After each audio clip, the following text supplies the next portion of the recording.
Hello बच्चों, let's see this question.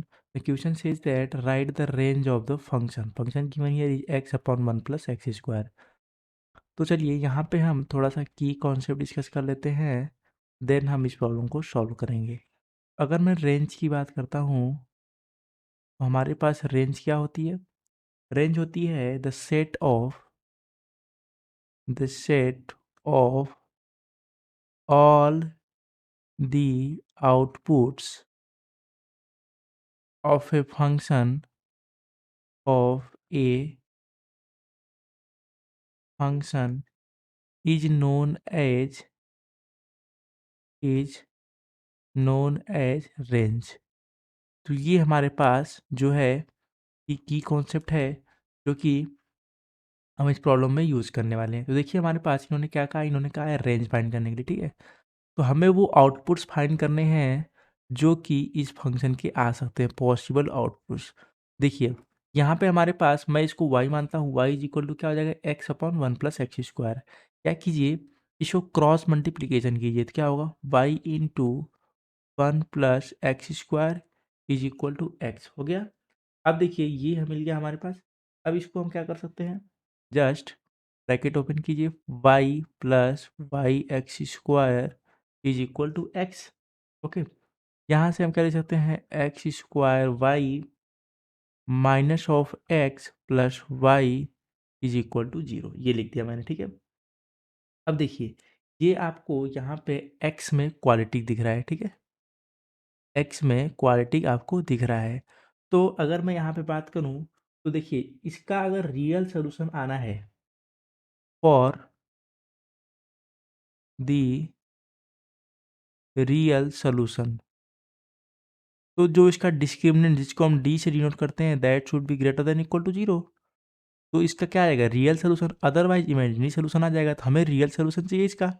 ठीक है, तो यहाँ से मैं क्या करूँगा, इसके डिस्क्रिमिनेंट की वैल्यू को greater than equal to zero कर दूंगा. तो डिस्क्रिमिनेंट क्या होता है, अगर आपके पास क्वालिटी इक्वेशन है A X square plus B X plus C equal to zero, तो उसका जो डिस्क्रिमिनेंट होता है वो होता है B square minus four A C. तो ये हम डिस्क्रिमिनेंट किसके लिए लिखेंगे, इस इक्वेशन वन के लिए लिखेंगे.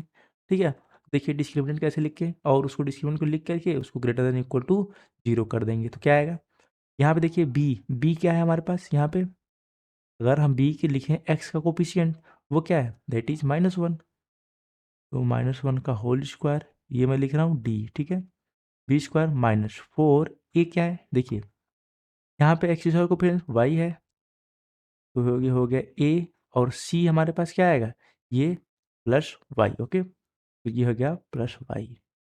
This should be greater than equal to zero. यहाँ से हमें क्या मिला, one minus four y square greater than equal to zero. इसको मैं कैसे लिख सकता हूँ, one minus two y into one plus two y that should be greater than equal to zero. ये कैसे आया, ये आया a square minus b square अगर दिया होता है उसको लिख सकते हैं ए प्लस बी इंटू ए माइनस बी. इसी तरीके से हमने इसको लिख दिया.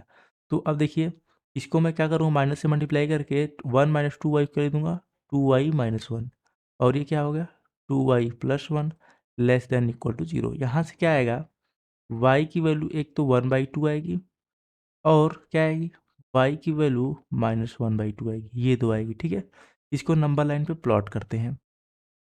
यहाँ देखिए, यहाँ हमारे पास एक तो आ गई माइनस वन बाई टू और एक आ गई वन बाई टू. ये रहा प्लस, ये रहा माइनस, ये रहा प्लस.